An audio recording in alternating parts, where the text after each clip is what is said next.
There is something lurking, just out of view, around every corner. It's ready to go bump in the night. It's safe to say that it is vaguely spooky.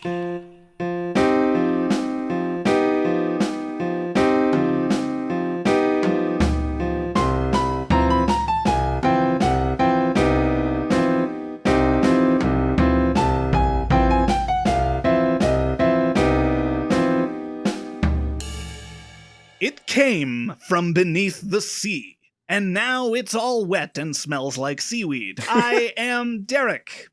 It came from outer space. Eventually it will go back.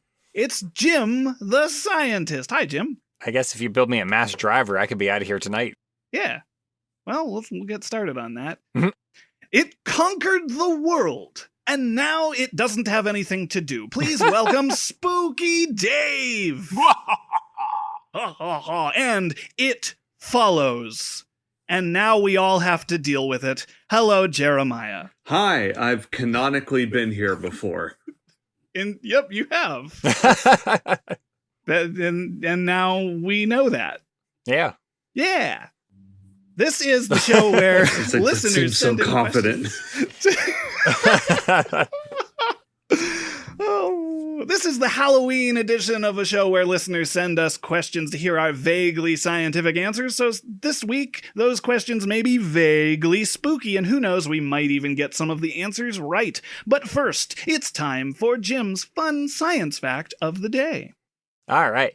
The demon core was a sphere of plutonium that was involved in 2 fatal nuclear accidents.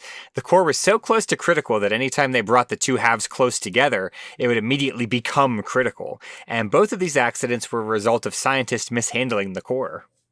So it's user error. Yeah. I can't remember the exact details, but I know that the one was like teaching or like demonstrating or something, and he was holding the top of the core with a screwdriver right above the bottom core and like going up and down, and then the screwdriver slipped and it slammed together and like he got a fatal dose of radiation. Well, they called that tickling the dragon, right? The idea was no, like that's not even a joke. It was literally called tickling the dragon's tail. It was. I think you might be right about that, actually. Just the way you said it was funny. Yeah, my cadence is that of a comedian. It's a curse. Demon Core kind of sounds like a video game that would have been on like the Atari 2600. Oh yeah. Or like an anime or something. Have you guys been reading Demon Core? Yeah. Oh yeah. It's based on this old Intellivision game. Right up there with Frogbog. Mm. Oh, that's a fun idea, because then you would use the joystick like he would have used the screwdriver. Oh, yeah, and then you miss. Somebody needs to go program that game now. That might exist. Like, people have made stranger games than that. Fair. Okay. Well... That's the plot to Doki Doki Literature Club, right? Yeah, sure. Yeah. Yeah, that's what I remember. But you way to spoil it, though. Yeah, right. Jim. Just mentioning that game spoils it. Yeah. All right. Well, now that we're done with the fun science fact, let's move on to our first Halloween question. Question 1 this week: is it possible to get so scared that your hair turns white? I always liked in the old cartoons whenever that would happen. Yeah. It's a fairly common trope. I say that's a hard yes. It's a hard yes. Well, okay. moving on. It's Why do you say that it's a hard yes? Okay, so suppose I give you a bucket of white paint. Okay. And I'm like, Jim, if you don't dump this paint all over your hair, I'm gonna kill you. And then you get so scared, you make your hair white. See, I actually had that exact same thing written down in my notes, except I had a container of bleach. And it was Dave. It was still Dave doing the murdering. Doing the murder. You guys know each other too well. A thought that I had was, there's that phrase that's scared to death. Like, right. Got scared to death or whatever. Well, it's when your follicles either die or like the pigmentation part of it ends up dying that turns it white. Is it the implication's supposed to be that you were scared halfway to death. Like, oh no, I got so scared that only my hair died, but ultimately I just kind of had a heart palpitation, but I'm fine. Right. Yeah. See, I always thought that came from like you can actually give somebody a heart attack if you startle them. That's what You probably I thought. could. Like, Oh, I don't think definitely. that's without the realm of possibility.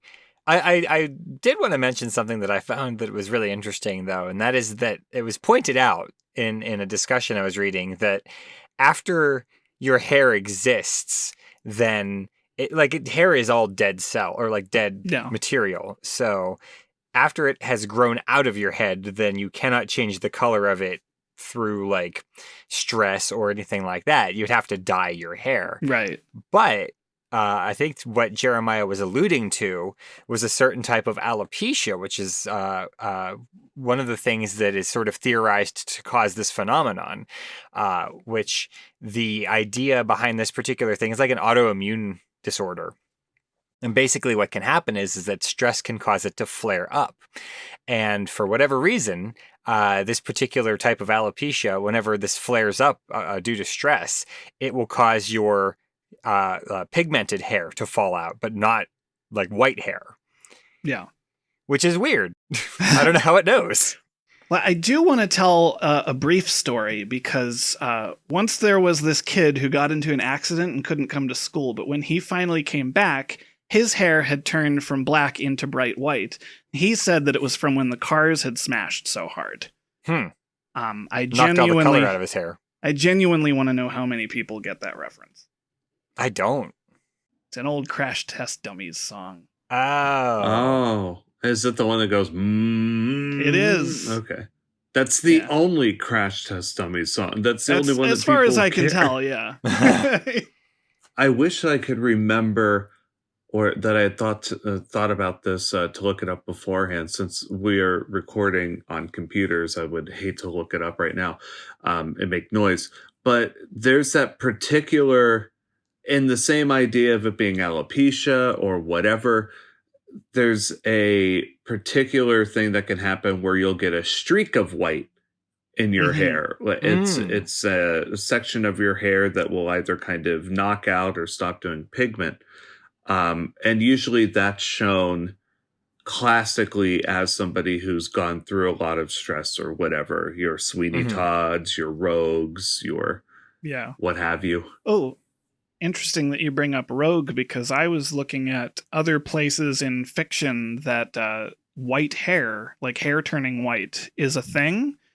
And I was looking at various science fiction. The one that I can name is the XCOM video game series. Yes. But also a lot of X-Men and comic book, like superhero lore.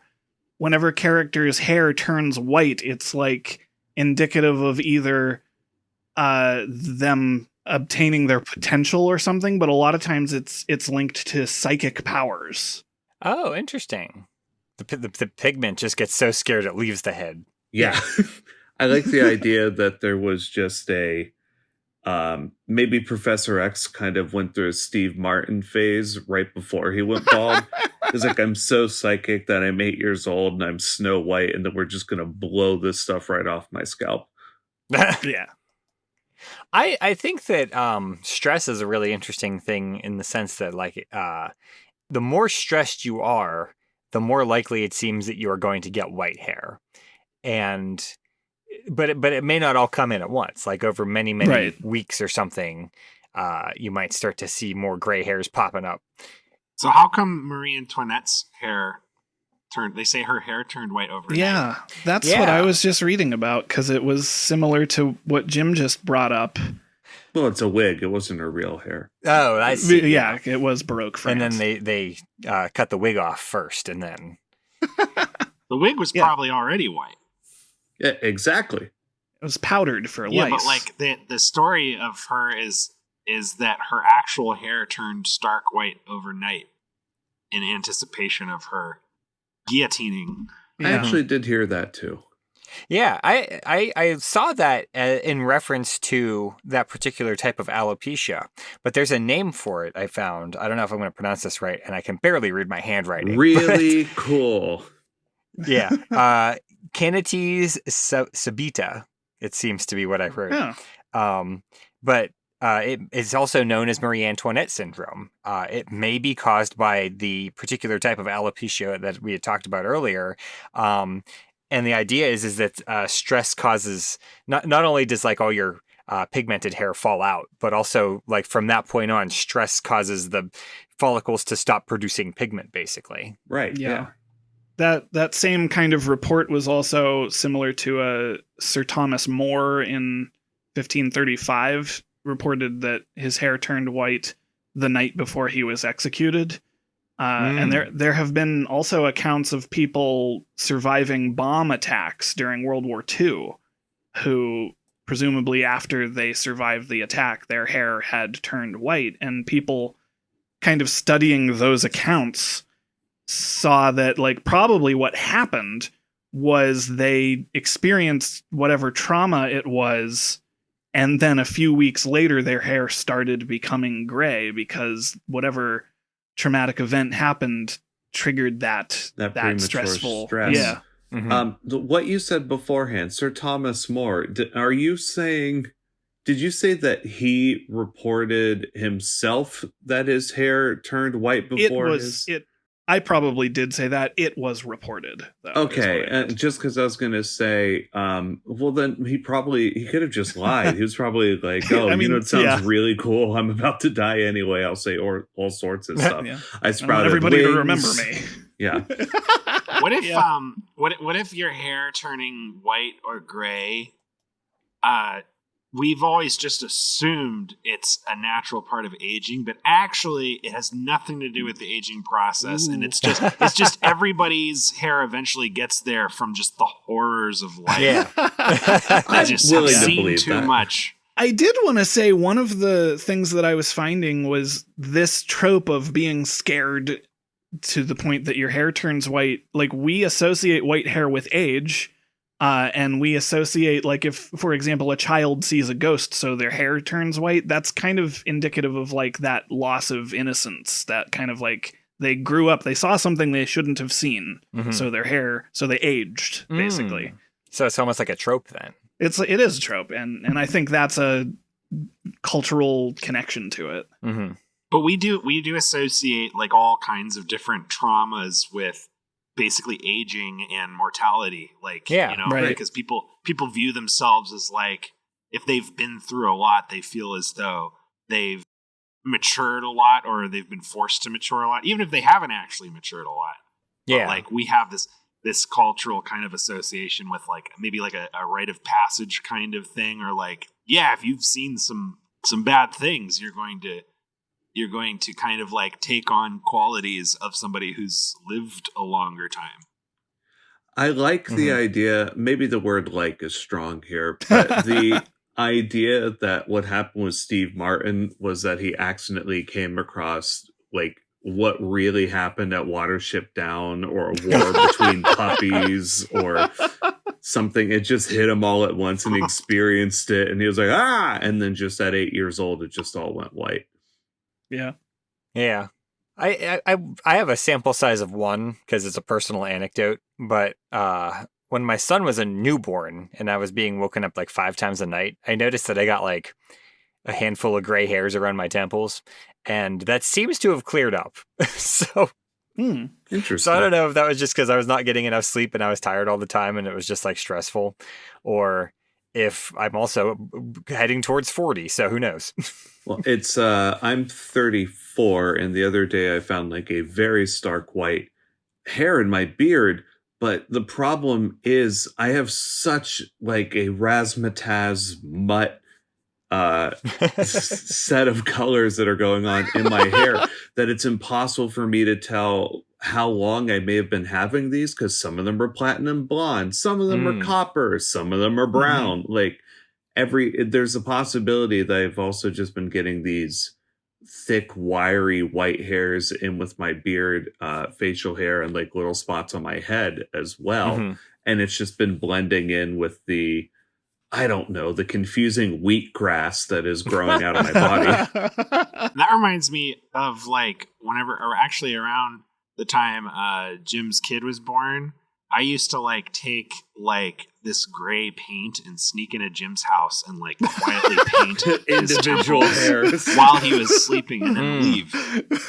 And I just was doing that for a while, and I don't know why, but like, you know, maybe that's something to do with something. I mean, it's a hobby. I like the idea of someone jumping out behind something and scaring at you, and you scream, and you continue to scream the entire time that you are dyeing your hair. And you go, "Ah," and you immediately go into the nearest bathroom, squeeze out the tube, and you're just screaming yourself hoarse for 2.5 hours with the shower cap on, reading a magazine. Yeah, that's the thing is all these stories just shoe leather all that stuff out. Yeah. Like, that's what's happening all the time. As people, I think the answer to the question then is yes, but not jump scares. Yeah. Okay. And not like all at once. Like, Yeah. Kind of mean it something. doesn't. Yeah, it doesn't turn gray overnight. yeah. Unless you're But moving into internet. There's the part in the 90s It series where one kid gets scared so hard that he turns, his hair turns white, and then he becomes super motionless and floats up into the air and kind of just goes down a sewer tube with lights going around him. And the whole time that I remember watching that, I was like, well, I mean, the white hair is the most reasonable part of what's happening right now. I don't understand why he then turned into a will-o'-the-wisp and got flushed down this. Yeah. I don't know why that reminds me of The Secret Life of Alex Mack, but Oh, yeah. That's a good one. Her hair was fine, though. yeah.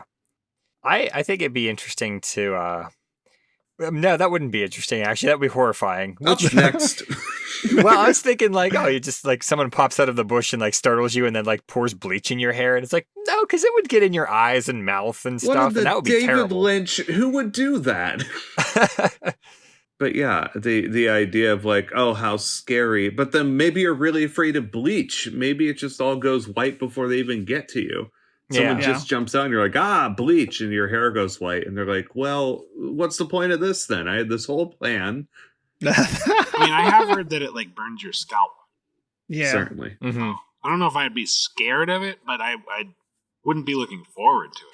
I mean, you don't want to get it in your eyes. That's sort of the bottom line. Ideally, nobody should be throwing a bucket of bleach at anyone. So, I just have to throw that in there for legal reasons. Don't do it. What about getting so scared that you somehow you go colorblind? I don't know that that's possible. However, what if you get hit in the face with bleach? Then you're gonna. That's not the same thing. I think it is. I just meant Overruled. because it would like sear your eyes and be bad for you. Yeah. No, it is possible to go blind because your eyes are physically damaged. Yeah, it's like that Daredevil documentary. Yeah, that's how that worked. And then you have the ability to see supernaturally. Yeah. Mm-hmm. That's how Daredevil works. Assumingly, you would just assume everyone's hair is white because you can't see it anymore. So, ta-da! Yeah, I think that's fair that Daredevil sees the world in black and white. Yeah. Well, he's a lawyer, so. I thought he was blind. Yeah.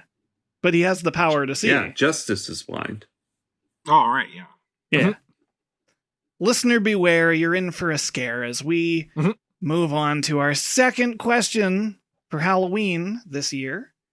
How do spooky, scary skeletons move around? Because they sure don't have muscles or ligaments.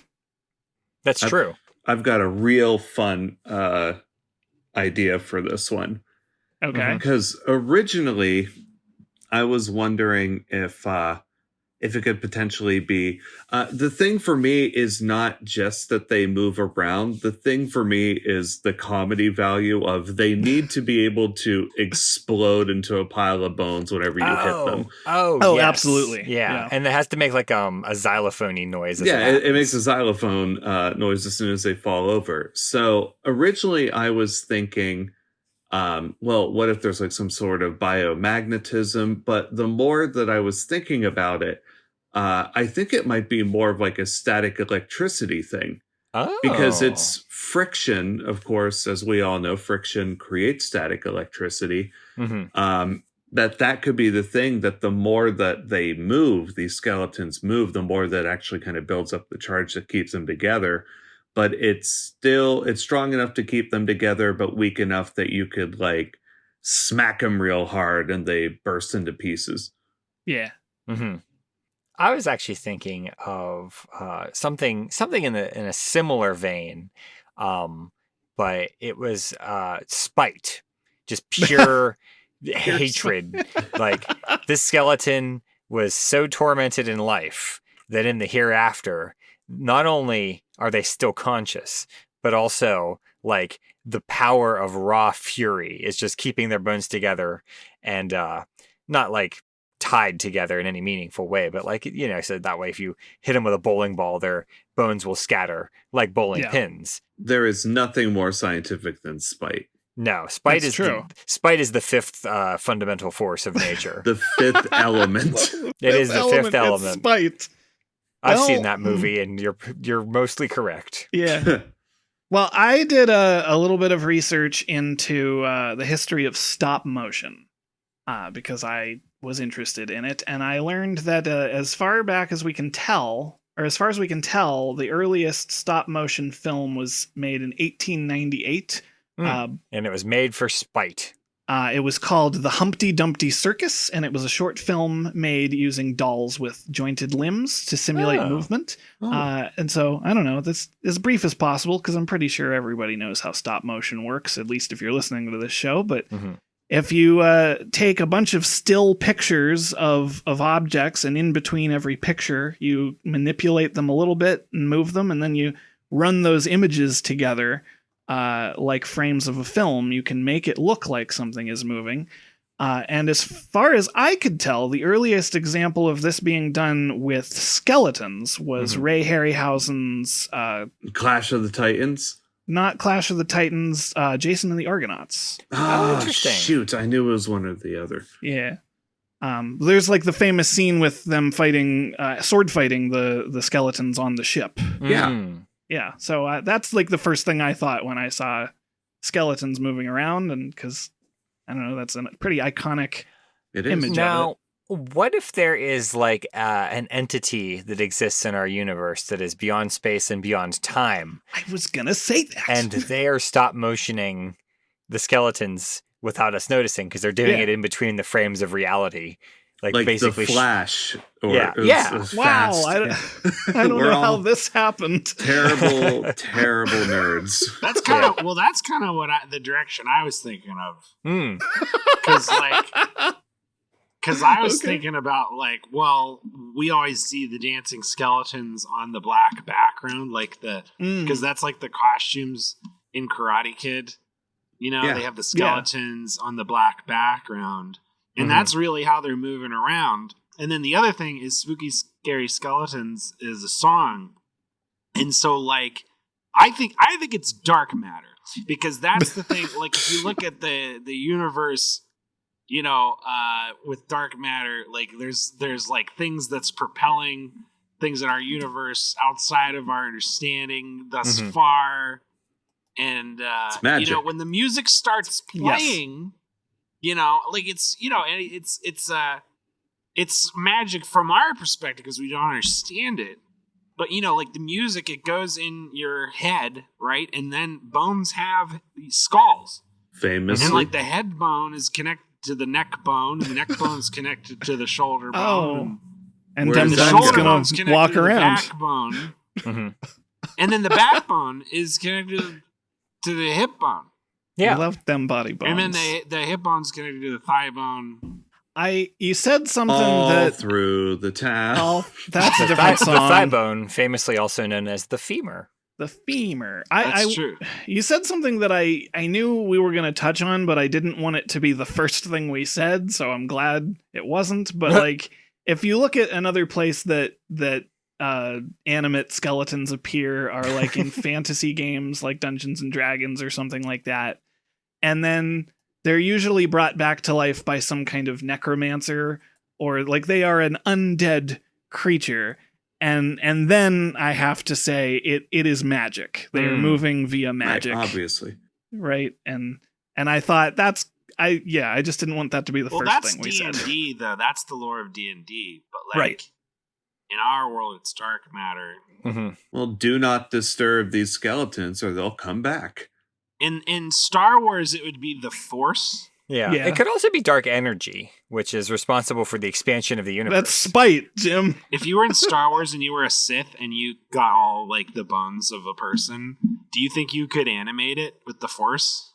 I think a light side Jedi could also animate it. Well, the Sith, you had the Emperor who would electrocute people with this unlimited power, and they would get a hilarious outline of a skeleton whenever people would get lit up. So obviously he can animate your skeleton while it's still in you. Well, maybe Yeah. maybe then like the dancing skeletons do have muscles and ligaments, but they're being constantly electrocuted by Emperor Ooh. Palpatine. Have we considered this, that the bones and the ligaments are just invisible? I mean, Yeah. if it's an intact skeleton that gets up, it's possible that it's just that. I mean, if it's like spread out bones that reconstitute If themselves, we can it's accept different. skeletons dancing by themselves, we can accept invisible muscles. Important to note, though, that you couldn't then just have them shatter into cartoon bones. I mean, if you hit them hard enough.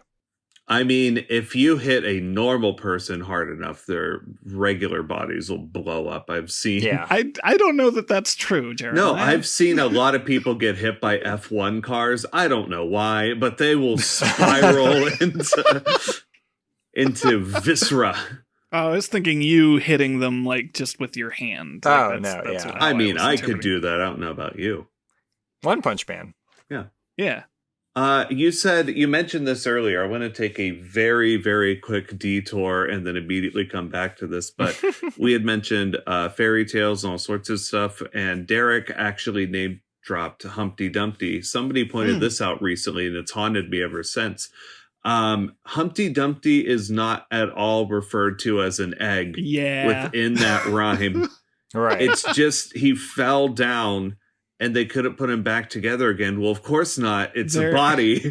Yeah. Right? Yeah. He could have been a skeleton. And this was clearly not in modern times where you can reattach a severed limb and have some functionality restored. They didn't have like the court wizard who said, "Gentlemen, we can rebuild him." It's just They said all the king's horses and all the king's men. They didn't say all the king's wizards. Or doctor. They didn't even send doctors. They why just were said, the horses a part of this? Like, what I could don't the know. horses do to bring this They man were back just together? saying they couldn't do anything. That's all.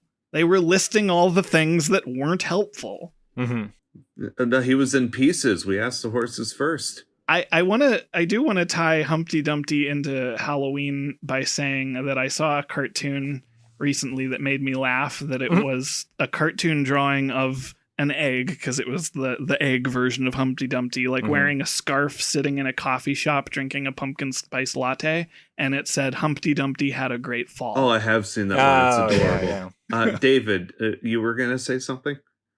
He's Richard III. What? Humpty Dumpty's Richard III. Is he? Well, no one put him back together. What do you mean? I don't know. He did fell? Yeah. Was that a nickname? No, he fell off his wall, and he was like, a horse, my kingdom for a horse, remember? You're Yeah. saying Oh my that's God. Hunchback. Wait, is that really the origin of... I mean, it makes sense. It's enough syllables. Richard the Third sat on a wall. Richard the Third had a great fall. All the king's horses and all the king's men. He does say, my horse, my horse. I mean, my kingdom for a horse. I don't know. Is there anything with Richard the Third that has to do with the wall? Like, did he have something to do with, like... His horse was called Wall. That part can't be true. I think Dave was just trying to answer your question. Okay. Sat on a wall. It could have been a low wall that he was taking a break on during like lunch or something. The horse was missing, so it was a wall. Richard the Third was sitting on, he was building a skyscraper and he was sitting on one of those metal beams like in that photo, and he fell down and they were like, oh my God. And he was like, I need my horse. Tell him I died. It's like when a dog dies, and I mean, when you die and they say, let your dog come into the room so that they know that you didn't abandon it. but it's like, oh, quickly bring his horse over so that the horse can grieve properly. And some children saw it and they're like, I bet I could rhyme this. Allegedly, it was Lewis Carroll in Through the Looking Glass that first portrayed Humpty Dumpty as an egg. Lewis Carroll knew a lot of stuff. Well, Richard III famously was actually an egg. Yeah. Yeah, That's I true. mean, that's Yeah, a we little all known know fact this. about history. He was also in incredible shape. I mean, for an egg, He was all yoked up. it's like he was Very ovular, yeah. Am I correct in remembering? This is neither here nor there, but I kind of want to have someone tell me if I'm right or not. I feel like I heard that Richard III was actually not like. I thought I heard that Richard III. Yeah, I feel like I heard he was not in terrible physical health. Like he was not a hunchback. It's just sort of like after the fact, they sort of vilified him. Yeah, I think you are correct. I've heard that as well. Well, it's like Napoleon actually wasn't that short. They just like kind of did the propaganda. Yeah. Yeah, It's just he kind of hunched over all the time because he was. like me, Reading battle maps. because he has He bad and posture. Richard III were kind of doing that. Yeah. Now, Yep. I also seem to recall they found Richard III's skeleton in a car park in Britain. And if you were to try to animate Richard III's skeleton, what steps would you take to make this happen? Well, apparently, Oh, this is there's an going apparently to this. well. This is going back to your claim about him being a hunchback. Is that according to scientists have analyzed his skeleton, and his spine curved in what we would now call scoliosis. Oh, that's fair. Well, I heard that Richard III died in paradise, Oh, and then they paved it and put up a parking lot. oh, yeah. I have a hard time believing that anything that happened to Richard III at the end was paradise for him. I'm looking up. Here's the thing. I was curious, and so I'm trying to look up Richard III wall, see if there's anything that's like he sat on a wall and he had a great fall. Everything that I'm seeing is just about how much he breaks the fourth wall in Shakespeare. Oh, that's a. I don't know if I'm surprised that that's what comes up or not. Like, I guess? I don't know. So Richard III was like the original Deadpool. Oh, that's terrible. Did it before She-Hulk. How would you animate Richard III's skeleton? I feel like it would involve grave robbery. Okay, well, no, we've already exhumed him from the car park. Oh, I you use okay. like a flip book, like where you turn the pages really fast. Yeah. What about marionettes? If you're going to animate. Like, yeah, why if not we some had sort of marionette puppet? tie strings to the body of Richard III and put on a puppet show. And if you screw up and you can't figure out how to make the puppet work properly, you've still got some real cool wind chimes. Yeah, you could do Richard III starring Richard III. Mm-hmm. That's like you could do like a one-man show kind of thing, except it's just Richard III's skeleton. Well, I think it would have to be at least two people, because somebody would have to control the... Aren't there a few different actors that have donated their skulls to be used for Yorick in Hamlet? Yeah. Yeah. It's not original anymore. Now people need to start donating their skulls to play the part of I don't know who the York comparison would be in The Lion King. Zazu, maybe? That doesn't seem right. I think it's somebody who's already dead. No, it's, Oh my it's God. the skull that Scar has. Yeah, I literally whenever he's, just realized yeah.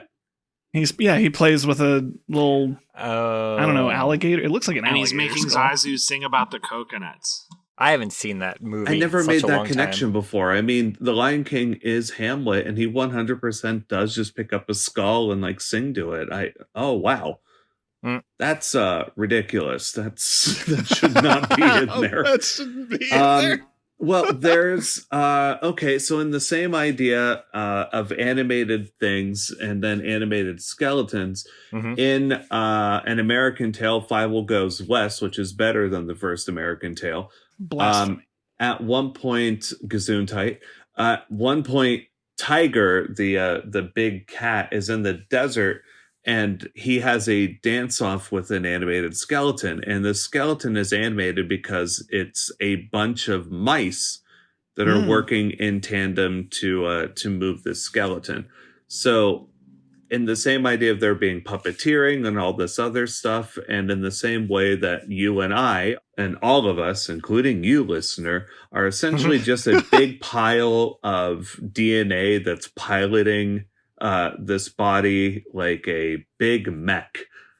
Maybe that could be part of it too, is just that you're not actually fighting a skeleton, you're fighting a complex, like Byzantine kind of ecosystem that just happens to be driving the skeleton. I see. So we're all multiple mice. Yeah. Yeah. I was thinking it was kind of like the little Achillean alien in Men in Black in the top of the little human mech. Yeah. Yeah. And they open the face. Are those Achilleans? I think that's what they're called. Archillians. Archillian, yeah. Yeah. That's another movie I have not seen in a very long time. Now, another thing I was thinking about was just the idea that, like, maybe all these skeletons are hoaxes. Like, I've never seen one. they may, yeah, exactly. Maybe they're just being reported like as like the same kind of thing where you, like, if you see a UFO or Mothman and it's like, oh, I saw a living skeleton out in the woods, and it's like, maybe you didn't, maybe it was I don't know, Bigfoot. The Got away thing with that is, the thing is, Jim, Yeah. that never mind. You know what? I'm okay with you just living in this world. It's a Halloween episode. It's a Halloween. Yeah. Woo. And sort of on that same note, maybe all these people that are phoning in like reports about skeletons out in the woods, you know, dancing and being skeletons, maybe Who they are just all didn't. these people that are where are you reporting getting these? this?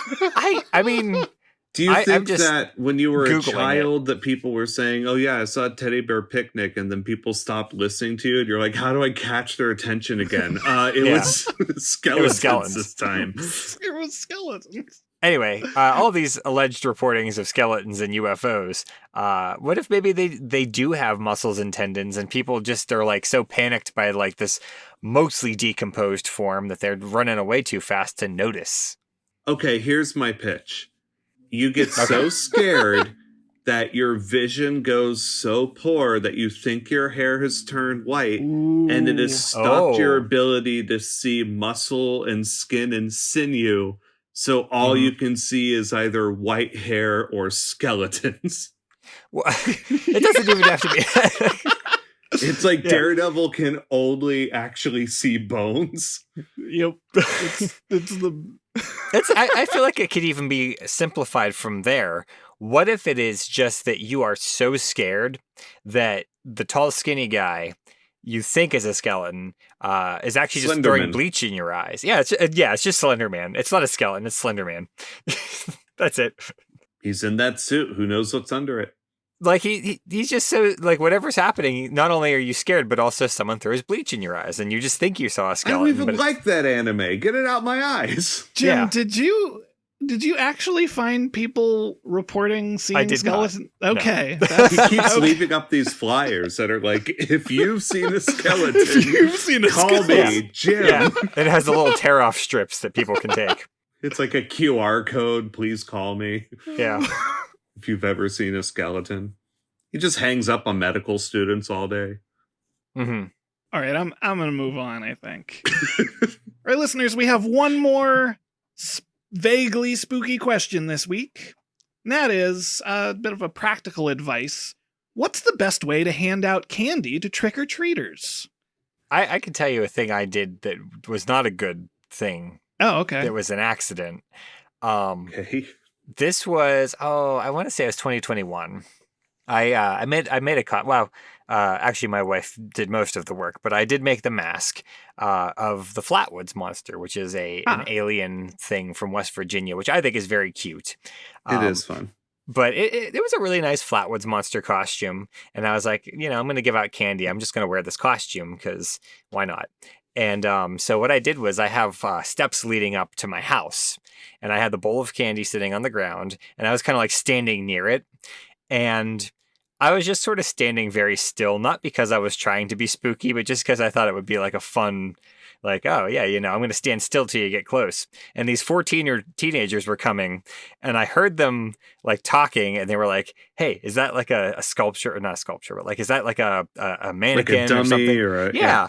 And I was like, is that well, a I better crash test dummy? Mm-hmm. Yeah, but I was like, I better let them know Callback. that I'm alive and not like a sculpture, and then all of a sudden move and scare them.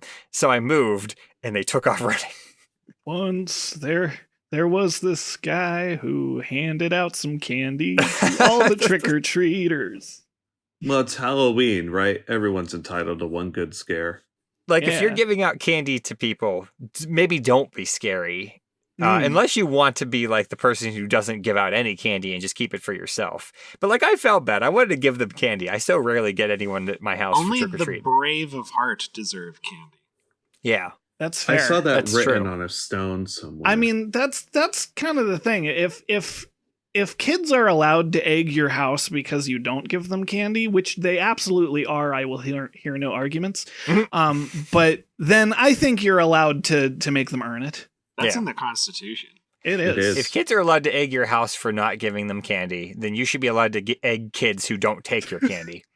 That's a fun idea. Can you imagine being scared by the Flatwood monster and then you're running away and it just starts throwing eggs at you? I have a good idea for handing out candy. Like, you know how like the bowl outside the house is lame, Yeah. right? Yeah. Oh, yeah. Because then like either it's honor system and like one kid's gonna take all of it, but like, you know, if you need like a system that can work without you, you set up like a motion detector and you hook it up Mm. to a howitzer potato cannon. Oh, yeah. And Yeah. inside that, you got candy bars, and you could be the house with the full size candy bars. But then, like, they're not going to take all of them, you Mhm. know, because Because they don't want to get hit by a I potato like the cannon. idea of Right, a rail yeah. gun that only shoots out Snickers or whatever. yeah. Yeah. And then like that's going to be exciting in a story for when they're going to get to tell Yeah. the police later. Well, you mentioned the full size candy bars. That's what my response is going to be, because the wording of this is, what's the best way to hand out candy? And the answer is copiously, like as much as possible. Oh, that's fair. Yeah. Give out lots and good candy. Yeah. Yeah. Give candy recklessly. Give out good and Candy. plenty, but don't give out good and plenty. Like, screw that stuff. It's not. Yeah. Give out Hot good. tamales. Give out Hot plenty. tamale. Not good and plenty. Not good and plenty. I don't like any licorice based anything. I'm not a huge fan of licorice. Give out exclusively black licorice. Guys, I'm not the And right to- person to have here. I love black licorice. I love All a right. good. Only give your licorice to Jeremiah. I Yes, actually please. like black licorice also. Okay. You know, I haven't had black licorice since I was like a child, so maybe See, you it has might some... actually like it. I mean, same thing with My Brussels tastes have sprouts and evolved. stuff. Yeah. Yeah. I didn't like Moscow mules as a child, and here we are. Huh. Those alcoholic? Moscow No, he mules, actually meant mules from Moscow. Oh, yeah. Yeah. which Yeah. are all alcoholics. Well, that was Yeah. during the Red Scare. Yeah. Yeah. And I got so scared that my hair turned red. Does Yeah. the Red Scare count as Halloween themed? Yeah. Okay. Another way you shouldn't give out candy is like by basically filling a piñata with it and making each kid take a turn, and then whoever breaks it gets all of it. And that's just Yeah. good advice, not just for trick-or-treating, but also in life, because that's a really mean thing to do. That's a If the you were wrong like a holiday. billionaire and you just had so many piñatas and every single individual child that came up to your house, you're like, sorry, you have to do this. Yeah. You hand out piñatas instead of candy. Oh, okay, that actually is adorable. They're all full of candy. They could be little piñatas. I don't know. I actually really like that idea. It would be expensive. Mm-hmm. Be I don't fun. know. What if you did like little, like you could make some homemade paper mache piñatas with like a balloon or something, and then Yeah. stick a bunch of candy in it. We used to do that to make planets and globes and stuff. Yeah. But you could make a little piñata and like, if it was like the size of a grapefruit and throw a few like little minis, like Hershey minis or something in it and give those out and be like, when you get home and you like have a little bit of string that you tie to it so that they can actually do it like a piñata. It's like when you get home, assuming this doesn't get crushed in your bag, then you can break it open. That'd be kind of a fun thing to do. It'd be a lot of work up front. But Yeah.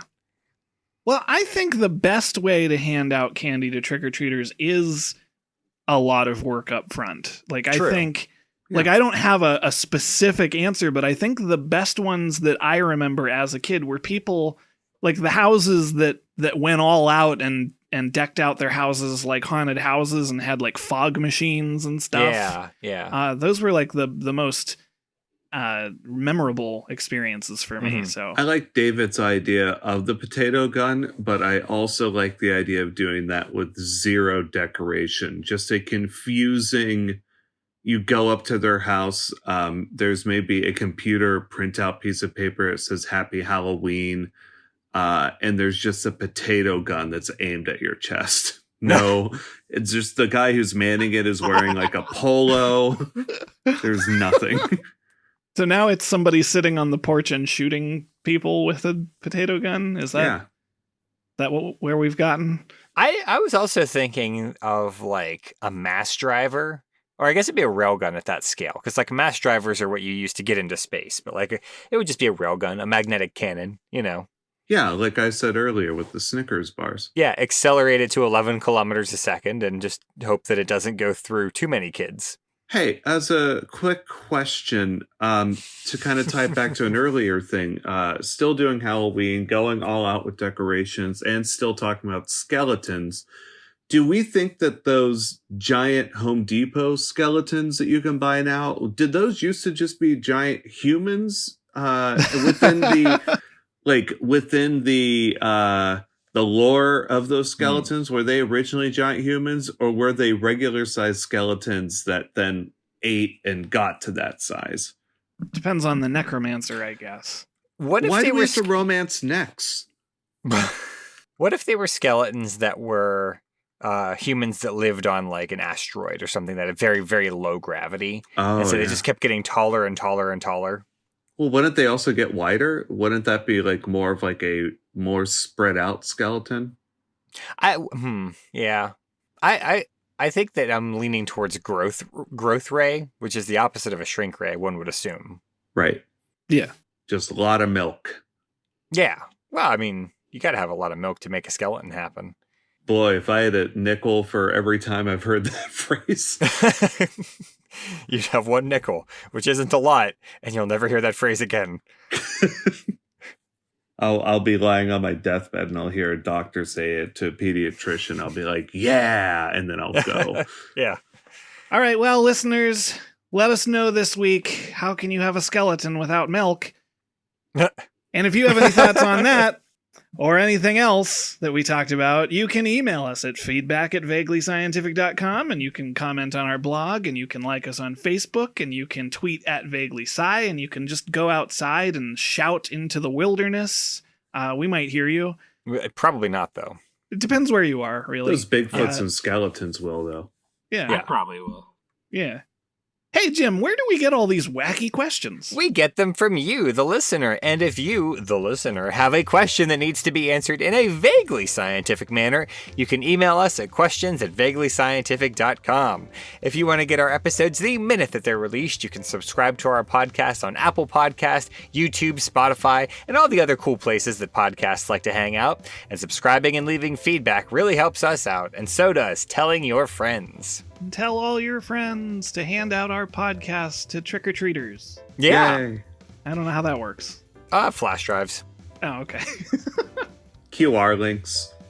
Yeah. Oh, even better. Well, at least less expensive. Our Vaguely musical intro is composed by Anthony Pizzelli. And don't forget to check out our merch store over at vaguelyscientific.threadless.com. If you wanted to hand out any of our merch for Halloween, it's probably too late to buy it and get it there in time, but next year. There's next year. Yeah. Thank you to Jeremiah and David for being our guests this week. Mm-hmm. Hello. Yes, I've never been on this before. I thought you said you were. Hopefully we will have you on again, because this was nice. Yay. For Vaguely Scientific, I am Derek. I'm Jim. I'm Spooky Dave. Ah. And I am a skeleton. Oh, no. Jeremiah Skellington. Well, how did you get animated then? I was hand-drawn by a bunch of old men in a warehouse. That sounds right. Yeah. Yeah. Well, don't forget to turn on your night lights. Happy Halloween. Toodaloo, everyone.